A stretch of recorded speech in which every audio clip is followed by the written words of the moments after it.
Today we're going to talk about why consistency matters more than budget size. It's easy for nonprofits to put heavy focus on budget numbers. But here's the reality. Consistency in your story between your numbers, and your outcomes, that is where the magic ticket is. It is far more important than the dollar amount. Point number 1, narrative alignment.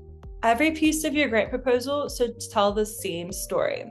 When your budget, your objectives, and your narratives reinforce each other, reviewers experience trust. When those items conflict, even slightly, it becomes disjointed and can lead to hesitation.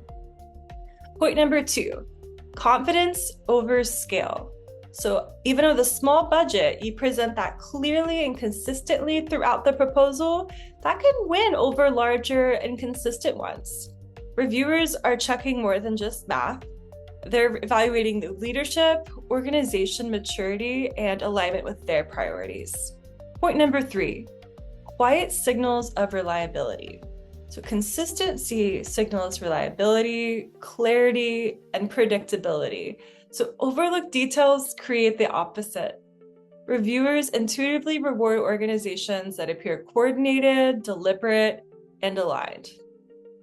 If you focus on consistency, your grant proposal communicates confidence before a reviewer even reads a line. So my DIY packages can give you templates and frameworks to make this effortless. And I do offer some support packages that go along with that for coaching. So your story, your numbers, and your outcomes, we're here to help you work that together seamlessly. You can check out more on my website. The link's in the description, hancockbcs.com, and happy grant writing.